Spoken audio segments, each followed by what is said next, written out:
오늘 하나님의 말씀은 히브리서 11장 7절의 말씀과 창세기 6장 9절에서 22절까지의 말씀입니다. 먼저 히브리서 11장 7절의 말씀입니다. 히브리서 11장 7절의 말씀을 제가 봉독하겠습니다. 믿음으로 노아는 아직 보이지 않은 일에 경고하심을 받아 경외함으로 방주를 준비하여 그 집을 구원하였으니 이로 말미암아 세상을 정죄하고 믿음을 따르는 의의 상속자가 되었느니라. 아멘. 다음은 창세기 6장 9절에서 22절까지의 말씀입니다. 창세기 6장 9절에서 22절까지의 말씀을 제가 봉독하겠습니다. 이것이 노아의 족본이라. 노아는 의인이요 당대의 완전한 자라. 그는 하나님과 동행하였으며 세 아들을 낳았으니 셈과 함과 야벳이라. 그때에 온 땅이 하나님 앞에 부패하여 포악함이 땅에 가득한지라. 하나님이 보신즉 땅이 부패하였으니 이는 땅에서 모든 혈육 있는 자의 행위가 부패함이었더라. 하나님이 노아에게 이르시되 모든 혈육 있는 자의 포악함이 땅에 가득함으로 그 끝날이 내 앞에 이르렀으니 내가 그들을 땅과 함께 멸하리라. 너는 고페르나무로 너를 위하여 방주를 만들되 그 안에 칸들을 막고 역청을 그 안팎에 칠하라. 내가 만들 방주는 이러하니 그 길이는 300규빗, 너비는 50규빗, 높이는 30규빗이라. 거기에 창을 내되 위에서부터 한 규빗 내고 그 문은 옆으로 내고 상중하 3층으로 할지니라. 내가 홍수를 땅에 일으켜 무릇 생명의 기운이 있는 모든 육체를 천하에서 멸절하리니 땅에 있는 것들이 다 죽으리라. 그러나 너와는 내가 내 언약을 세우리니 너는 내 아들들과 내 아내와 내 며느리들과 함께 그 방주로 들어가고 혈육 있는 모든 생물을 너는 각기 암수 한 쌍씩 방주로 이끌어들여 너와 함께 생명을 보존하게 하되 새가 그 종류대로 가축이 그 종류대로 땅에 기는 모든 것이 그 종류대로 각기 둘씩 내게로 나아오리니 그 생명을 보존하게 하라. 너는 먹을 모든 양식을 내게로 가져다가 저축하라. 이것이 너와 그들의 먹을 것이 되리라. 노아가 그와 같이 하여 하나님이 자기에게 명하신 대로 다 준행하였더라. 아멘. 나의 죄로 인하여 우리 주님이 십자가 지셨습니다. 우리 주님의 그 십자가를 깊이 묵상하는 사순절 네 번째 주간이 되시기를 바랍니다. 사순절을 보내며 히브리서 11장을 통해서 믿음의 영웅들을 나누고 있습니다. 자, 믿음의 세 번째 시간, 노아를 통한 역사라고 하는 제목으로 하나님의 말씀 선포하겠습니다. 히브리서 11장을 펼쳐보면은 믿음은 보이지 않는 것들의 증거다라고 믿음을 정의하면서 오늘 노아를 소개합니다. 히브리서 11장 7절입니다. 믿음으로 노아는 아직 보이지 않는 일에 경고하심을 받아 경외함으로 방주를 준비하여 그 집을 구원하였으니 이로 말미암아 세상을 정죄하고 믿음을 따르는 의의 상속자가 되었느니라. 자, 노아는 아직 보이지 않는 일에 경고하심을 받은 사람이었다라고 소개하고 있습니다. 자, 노아는 홍수가 올 것이라고 하는 말씀을 듣고 언제 올지 모르는 홍수를 대비하여 방주를 준비했던 사람이었습니다. 이런 말이 있습니다. 믿음은 명사가 아니다. 믿음은 형용사도 부사도 아니다. 믿음은 동사이다. 히브리서 11장에 등장하는 믿음의 사람들은 전부 다 동사로 이루어져 있습니다. 떠나다, 순종하다, 들이다, 지었다, 다 동사가 붙습니다. 믿음은 행함입니다. 느낌이 아니라는 것입니다. 움직임이라고 하는 것을 말씀하고 있는 것입니다. 노아가 가진 믿음도 동사였습니다. 만들다, 준비하다, 동행하다입니다. 몇 년 동안 준비했습니까? 약 100여년 세월 동안 그런 준비하며 방주를 지었습니다. 자, 하나님이 우리에게 나타나셔서 배를 만들라 말씀하신다면 여러분들은 어떠실 것 같습니까? 우리 하나님의 그 강력한 임재에 감격하여서 당장 여러분들도 시작하실 것입니다. 자, 직접 하나님의 말씀을 듣고 하나님의 모습을 보았기 때문에 은혜 충만하여서 시작할 것입니다. 그런데 한 1년쯤 만들고 나면은 아이고 힘들다 그러실 겁니다. 그래도 그럭저럭 고비를 지나 10년쯤 하고 나면은 번아웃 됐다 그렇게 말할 것입니다. 우리가 직분을 처음 받았을 때를 한번 생각해 보십시오. 하나님께서 어떻게 이렇게 나같이 못난 사람, 연약한 사람에게 이 귀한 직분을 주신단 말인가? 내가 최선을 다하자 열심을 다하리라. 감격과 떨림이 있었지 않습니까? 그런데 시간이 지나면 그 경외함과 떨림을 잊어버립니다. 나중에는 타성해지셔서 떨림은커녕 사람들이 알아주지 않으면 짜증냅니다. 불평이 나옵니다. 하나님을 향한 경외심을 잃어버렸기 때문에 그렇습니다. 노아는 그러지 않았습니다. 그의 삶은 종말 시대를 살아가는 우리에게 삶의 지표가 됩니다. 자, 첫째, 하나님과 동행하며 끝까지 인내했습니다. 창세기 6장 9절 중반절입니다. 노아는 의인이요 당대의 완전한 자라. 그는 하나님과 동행하였으며. 지난주에 말씀드렸던 에녹과 오늘 말씀을 나눌 노아의 공통점이 하나 있습니다. 두 사람 다 이벤트 신앙인이 아니었습니다. 부르륵 끓다가 식어버리는 냄비 같은 사람은 적어도 아니었다는 이야기입니다. 에녹은 300년을 하나님과 동행했습니다. 노아도 창세기 6장 9절 하반절에 보니까 그는 하나님과 동행하였으며 똑같이 하나님과 동행했다라고 했습니다. 어떻게 그 긴 시간을 하나님에 대한 경외심을 가지고 순종함으로 동행할 수가 있었겠습니까? 기한이 정해져 있는 것도 아니었습니다. 언제 올지 모르는 홍수였습니다. 자, 우리 청년들이 군대를 갑니다. 건강하면은 국가의 부름을 받고 다 하는 게 군대입니다. 우리가 군대 가서 견딜 수 있는 힘이 하나 있습니다. 그것이 바로 몇 달 남았다, 며칠 남았다라고 기한이 정해졌기 때문에 힘들어도 우리는 견딜 수가 있습니다. 그런데 언제 시작될지 모르는 그 긴 기다림의 시간을 어떻게 노아가 견딜 수 있었겠습니까? 창세기 5장 32절에 보시면은 홍수 전에 하나님께서 하나님의 섭리를 경험하게 하신 기다림의 시간이 이미 있었습니다. 자, 우리가 창세기 5장 32절 같이 한번 읽어보겠습니다. 노아는 500세 된 후에 셈과 함과 야벳을 낳았더라. 노아가 몇 세에 아들을 낳았다는 거예요? 500세. 적어도 500세가 지난 이후에 아들을 낳은 거예요. 적어도 500세입니다, 여러분. 아브라함은 100세에 이삭을 낳았습니다.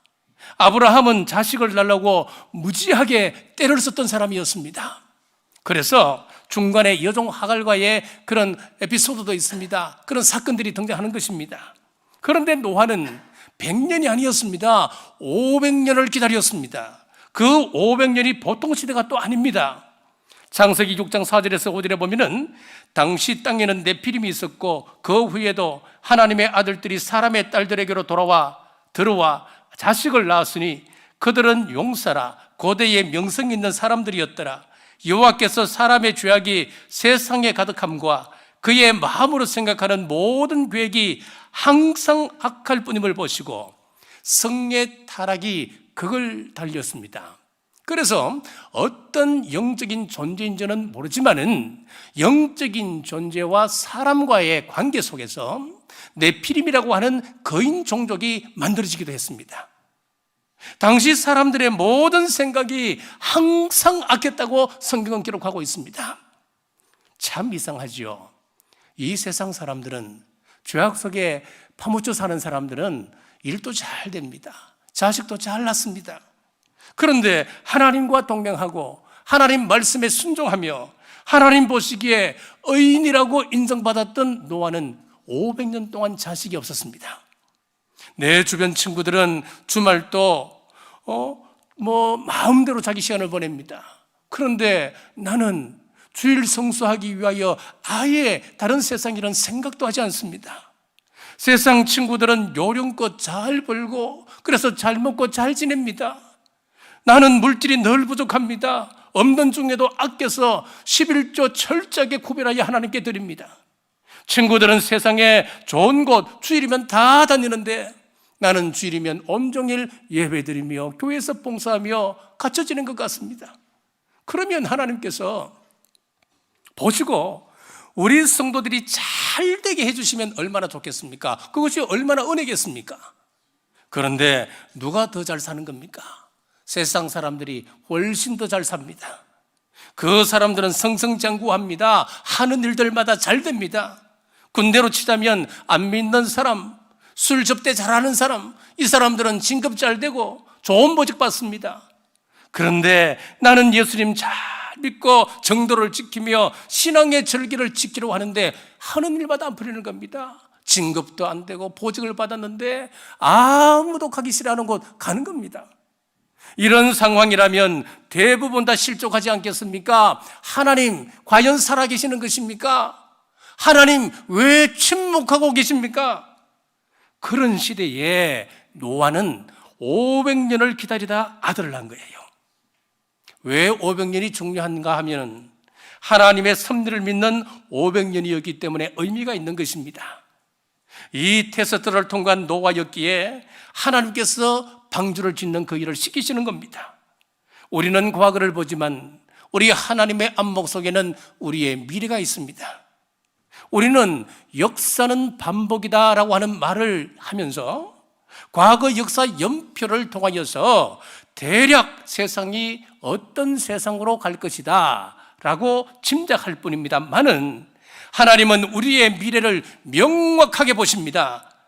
이것을 알지 못하기 때문에 우리 사람들은 시시때때로 넘어지고 원망하고 불평하게 되는 것입니다. 노아가 그 엄청난 사이즈의 방주를 짓는데 일할 사람이 몇 명입니까? 아들 셋에 며느리 셋 그리고 부인입니다. 8명입니다. 얼마나 일이 많았으면 방주를 짓는데 100년이 걸렸겠습니까? 얼마나 힘들고 고달팠겠습니까? 자식들이 따지지 않았을까요? 아버지, 우리 가족은 고작 8명인데 왜 이렇게 어마어마한 사이즈의 배를 짓고 있습니까? 경제 논리로 따지면 고비용 저효율의 100% 파산입니다. 아이고 아버지, 학교에 가면 친구들이 놀려서 창피합니다. 친구들이 우리를 보고 야, 너 산 위에서 뭘 하고 있냐? 왜 산 위에서 배를 짓고 있어? 배가 왜 산 위에 있어야 하니? 너네 아버지 돈 사람 아니야? 너무나 상식적이고 비합리적인 이야기입니다. 자녀들 가운데는 사춘기를 겪는 아이가 있었다면 아버지에게 대들지 않았겠습니까? 아버지, 도대체 하나님이 정말 비를 주신대요? 홍수가 과연 있대요? 있다면 언젠데요? 증거 있어요? 아버지가 이 일에 몰두하고 있으니까 잘못 들었을 거예요. 헛것을 보거나 아니면 환청을 들었을 것 같은데 맞지요? 그때 너가 뭐라고 이야기했겠습니까? 너희들이 증거를 한다. 내가 하나님 앞에 500년을 기다렸는데 500년 만에 너희들을 주신 신실하신 우리 하나님이시란다. 나는 너희들을 보며 하나님의 약속을 확실히 믿는다. 홍수는 반드시 올 것이다. 얘들아, 힘들지만 너희들이 아버지를 믿는 것처럼 하나님의 약속을 믿고 기다리자구나. 분명히 노아는 자녀들의 믿음을 새롭게 했을 것입니다. 우리가 하나님의 긴 침묵으로 인해서 왜 나에게만 이런 일들이 벌어집니까? 왜 나만 이런 수치를 당해야 합니까? 언제까지 기다려야 합니까? 언제까지 참아야 합니까? 지금 괴로운 분이 계시다면 노아의 인내를 생각하십시오. 노아는 500년을 기다린 그때 자녀를 낳았고 100년여 기간 동안 방주를 지으며 홍수를 기다렸습니다. 지금 우리가 가는 길에도 노아 때처럼 사탄은 시험을 가지고 우리에게 다가옵니다. 사탄은 언제나 우리의 과거를 가지고 집요하게 공격합니다. 우리가 오늘 은혜를 받고 그래, 내가 저런 삶을 살아야지, 내가 그리스도인다운 삶을 앞으로는 살아가리라 작정을 합니다. 하나님 원하시는 대로 살아보겠다면 사탄이 생각 속에 틈타 우리에게 어떻게 공격하느냐? 야, 너 한두 번 결단했어? 야, 그게 되든? 작심삼일이라고 하는 말은 있지만은 너는 작심삼일도 아니잖아. 돌아서면 까먹어버리잖아. 너 과거에 그렇게 큰 죄를 지었어. 너는 큰 죄를 지었던 나쁜 사람이야. 사탄의 무기는 철저하게 과거입니다. 왜 그럴까요? 사탄에게는 미래가 없기 때문에 그렇습니다. 요한계시록에 보면은 사탄의 미래는 패배요, 멸망이요, 무시무시한 무저갱입니다. 그러니까 사탄은 과거를 가지고 끝까지 물고 늘어집니다. 우리의 실패한 과거를 널들 먹이는 사탄의 속삭임에 속지 마시고 하나님의 섭리를 믿고 끝까지 인내하는 우리 남북의 모든 성도들 되시길 주님의 이름으로 축복합니다. 자, 둘째, 방주의 역청을 치렀습니다. 창세기 6장 14절입니다. 너는 고페르 나무로 너를 위하여 방주를 만들되 그 안에 칸들을 막고 역청을 그 안팎에 칠하라. 고페르 나무로 방주를 짓고 난 다음에 그 방주의 안과 밖에 역청을 칠했습니다. 그래야 물이 들어오지 않습니다. 방주는 교회를 예표합니다. 역청은 예수 그리스도의 보혈을 상징합니다. 교회는 안팎으로 예수 그리스도의 보혈로 칠해져 있어야 세상 물결이 교회 안으로 들어올 수 없게 되는 것입니다. 교회 안에 세상 물결이 들어오는 순간 그 교회는 더 이상 교회다운 교회가 되지 못합니다. 자, 한때 교회 문턱을 낮추어야 된다라고 하는 말이 참 유행을 했습니다. 그래서 열린 예배, 구도자를 위한 예배가 유행처럼 한국에도 번졌었습니다. 오해하지 마십시오. 제가 열린 교회를 비난하는 것 아닙니다. 그 예배를 통하여 분명 수많은 죽어가는 영혼들이 구원받았었습니다. 자, 하지만 그 이면에는 이 약점이 있었습니다. 세상 사상이 교회를 점령하기 시작했습니다. 교회를 기업 경영하듯이 경영하려고 합니다. 교회가 복음보다는 교회가 구제 사업을 더 우선적으로 해야 된다고 하는 주장이 앞서기 시작했습니다. 어떤 교회는 불신자가 좋아하는 교회라고 하는 현수막을 내걸기도 했습니다. 무슨 의미겠습니까? 교회와 세상의 구별이 없어져야 된다는 이야기입니다. 이 교회에 오면 부담이 없어 좋아. 이 교회는 봉사 안 해도 된대.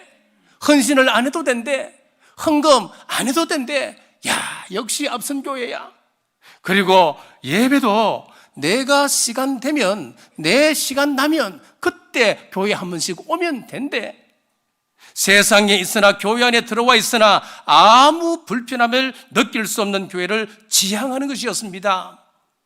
그러나 우리 하나님은 말씀합니다. 내가 거룩하니 너희도 거룩하라 라고 말씀하셨습니다.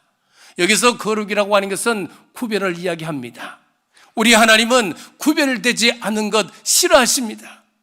그렇습니다. 조금만 방심하면 처음 좋은 의도와는 다르게 사탄이 틈탈 요지가 많은 것입니다.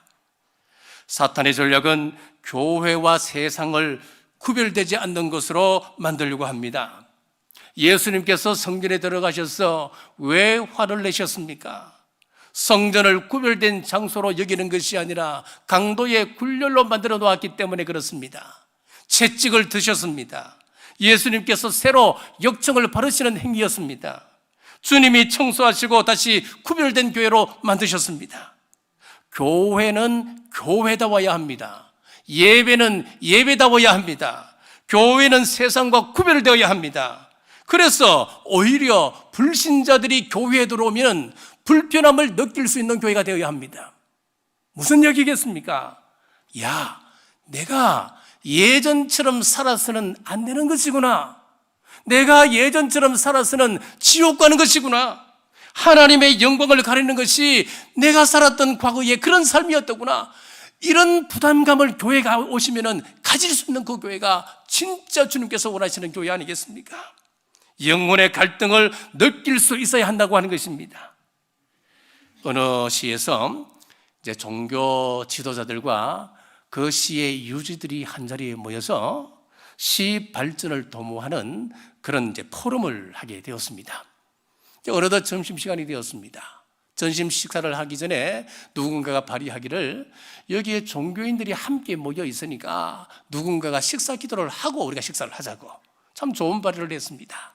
그래서 누가 기도하게 되었느냐? 성녀가 점심 식사 기도를 하게 되었습니다. 그래서 이 종교 저 종교 적절하게 이 말 저 말 다 나와서 아주 훌륭한 기도를 하고 난 다음에 마지막에 마무리를 어떻게 하느냐 하니까 대자대비하신 부처님과 예수 그리스도와 그리고 성모 마리아 이름으로 기도합니다. 그리고 기도를 딱 끝냈습니다. 그랬더니만 모여있던 그 사람들이 박장대소하며 이야 저 스님 어디서 저런 재치가 나오냐고, 이 모임에 참 유쾌하고도 적합한 그런 기도였다고 칭찬이 자자했습니다. 좋은 분위기 속에서 식사를 하고 의제도 다 나누고 이제 마침 시간이 되었습니다. 점심때 성녀가 기도했으니까 마침 기도는 기독교 목사님이 해주시면 좋겠다고. 그래서 한 목사님이 기도합니다. 하나님 은혜를 감사합니다. 우리 시가 함께 모여서 뜻을 모아서 좋은 시 되게 하옵소서 기도를 다 하고 이제 마침 기도를 하려고 하니까 이게 부담이 되는 거예요. 앞에 성녀는 거창하게 세 종교를 통합해서 아멘 했는데 나는 어떻게 할까 고민하다가 어쩔 수 없다. 그리고는 예수님 이름으로 기도합니다 하고 마무리를 했습니다. 어땠을까요? 물론 설렁했습니다. 여기저기에서 보내는 따가운 눈총과 눈치 없는 사람이라고 하는 그런 비아냥거리는 그런 소리가 들리는 듯하여서 여간 부담스러운 것이 아니었습니다. 여러분, 포스트 모더니즘과 종교다원주의 시대에 우리 기독교는 자칫 독선적 종교라고 하는 그런 말을 듣기 참 좋습니다. 모든 종교는 같은 것이다. 모든 종교의 영은 같은 영이어서 어떤 종교를 믿어도 구원받는다. 우리가 착하게만 살면 구원받는다. 그래야 세상과 함께하는 종교라고, 포용력 있는 종교라고 칭찬받을 텐데 우리는 그럴 수가 없습니다. 아무리 분위기가 설렁해도 우리는 부처 이름으로, 성모 마리아 이름으로 기도할 수는 없습니다. 그렇습니다. 다른 것 다 양보할 수 있습니다. 우리 교회에 누군가가 와서 결혼 예식장으로 좀 사용합시다. 저는 내어줄 용의가 있습니다. 세상에 누가 와서 우리 교회를 행사장으로 사용해도 저는 괜찮습니다. 하지만 다른 것은 다 양보할 수 있어도 우리의 구원자는 오직 예수 그리스도이십니다. 우리의 중보자는 오직 우리 예수님이십니다. 여기엔 타협의 여지가 없기에 오직 주님 신앙 안에 다른 사상이 들어오지 못하도록 예수님의 피를 우리 안팎에 바르시는 남부의 모든 성도들 되시길 주님의 이름으로 축복합니다. 셋째, 창을 위로 내었습니다. 16절입니다. 거기에 창을 내되 위에서부터 한 규빗에 내고 그 문은 옆으로 내고 상중하 3층으로 할지니라. 성경을 보면은 이 방주에는 방향을 인도하는 키가 없습니다. 그리고 동력도 없습니다. 뭐 돛이라도 있으면 얼마나 좋아요. 그리고 머무를 때에 닷이라도 내려야 되는데 닷도 없었습니다. 무슨 이야기냐면은 그저 물결 흐르는 대로 바람 부는 대로 이리저리 떠밀려 달리는 큰 나무 상자에 불과한 것이었습니다. 이게 교회입니다. 교회는 어떻게 움직여야 합니까? 성령님의 인도하시는 대로 움직여가는 것이 교회입니다. 우리 교회가 비전 2027을 세워놓고 그 비전을 따라서 사업들을 추진해 나가고 있습니다. 그런데 하다 보면은 중간에 우리가 생각하지도 못한 일들이 불쑥불쑥 우리에게 다가옵니다. 그때는 어떻게 해야 될까요? 이것 그냥 접어두고 그 일부터 해야 되는 것입니다. 그게 교회입니다. 그리고 창의 위치를 보면 참 특이합니다. 위로만 뚫려 있습니다. 하나님은 우리 교회가 그런 교회 되기를 원하십니다. 많은 사람들이 세상이 어떻게 변해가느냐, 세상이 이렇게 변해가니까 교회도 이렇게 대비해야 되지 않을까, 그런 이야기들을 합니다. 맞습니다. 대비해야죠. 세상이 이렇게 변하기 때문에 우리 교회도 이렇게 변하죠. 다른 교회는 이렇게 하는데, 내가 전에 다녔던 교회는 이런 일을 했었는데 왜 우리 교회는 이런 일을 하지 않을까요? 자, 이런 말들을 종종 듣게 됩니다. 여러분, 세상이 이렇게 변해도 우리는 하나님께 초점을 맞추고 우리가 하는 일이 화려하지는 않을 수 있지만은 천국 소망을 붙잡는 것, 그것이 최고라고 하는 것입니다. 생각해 보십시오. 창이 옆으로 났다면 어떻게 되었겠습니까? 무엇을 보았겠습니까? 넘실대는 파도를 보았겠지요. 그리고 살려달라 아우성치는 세상 친구들과 여기저기 둥실둥실 떠다니는 시체들을 보았겠지요. 그것만 보고 살면 우리 정신이 온전해질 수 있겠습니까? 큰 공포로 조울증, 우울증 등 정신질환에 시달렸을 것입니다. 앞으로 우리에게 다가올 큰 환난이 있을 것입니다. 큰 환난이 다가올 때에 우리가 창을 옆으로 내고 세상을 바라보면 어떻게 이겨낼 수 있겠습니까? 아무도 이겨낼 수 있는 성도 없습니다. 그때 우리는 창을 하늘만 내고 하나님 바라보아야 됩니다. 천국 소망을 바라보며 하늘 소망, 우리 예수님 바라보셔야 됩니다. 스데반이 돌이 맞아 순교하면서 어디를 봤습니까? 하늘을 우러러 보았습니다. 예수님께서 하늘 보자 우편에 서 계신 그 모습을 보고 스데반은 웃으며 순교할 수 있었습니다. 사도행전 7장 55절에서 56절입니다. 스데반이 성령 충만하여 하늘을 우러러 주목하여 하나님의 영광과 및 예수께서 하나님 우편에 서신 것을 보고 말하되, 보라, 하늘이 열리고 인자가 하나님 우편에 서신 것을 보노라 한데. 그렇습니다. 우리가 사람 보면 실망할 수밖에 없습니다. 낙심합니다. 넘어집니다. 그러나 우리가 하나님을 바라보고 살아가면 언제나 천국 소망 바라볼 수 있습니다. 교회 생활은 하나님 바라보는 훈련입니다. 교회가 선포한 비전과 동행하시고 같은 마음, 같은 생각, 같은 시선으로 오직 주님 바라보시길 주님의 이름으로 축복합니다. 말씀을 맺겠습니다. 예수님은 노아의 때를 종말 표징으로 삼으십니다. 마태복음 24장 37절에서 39절에 보면은 노아의 때와 같이 인자의 임함도 그러하리라. 홍수전에 노아가 방주에 들어가던 날까지 사람들이 먹고 마시고 장가들고 시집가고 있으면서 홍수가 나서 그들을 다 멸하기까지 깨닫지 못하였으니 인자의 임함도 이와 같으리라. 먹고 또 우리가 살아가고 직장 생활하고 또 시집가고 장가가는 것, 여러분, 이것이 잘못되었습니까?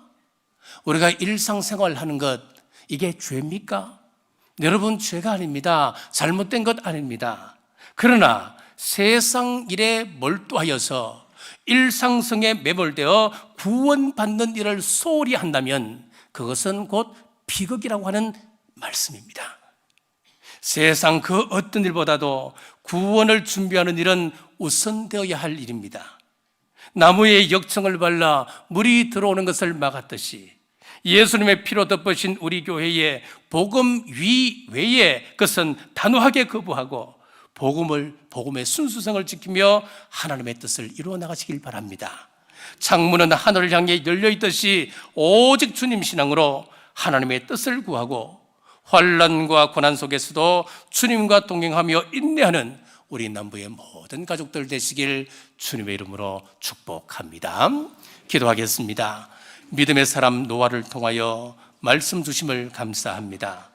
하나님께서 미래에 대해 보이지 않은 일에 대한 말씀을 주셨을 때도 섭리를 생각하며 오래 기다린 노아처럼 환경에 매몰되지 않고 하나님을 경외하는 저희들 되게 하옵소서. 배에 안팎에 역청을 바르는 것처럼 우리 교회 안팎에 주님의 보혈로 덮으시어 세상과 구별된 교회로 마지막 때 귀히 쓰임받는 남부교회 되게 하옵소서. 방주에는 키가 없었습니다. 우리 교회도 주님이 이끄시는 교회 되게 하시고 세상의 변화에 주목하는 교회가 아니라 하늘을 향해 청을 내어 하나님의 뜻을 이루는 우리 교회 되게 하옵소서. 다시 오실 예수님 이름으로 간절히 기도드리옵나이다. 아멘.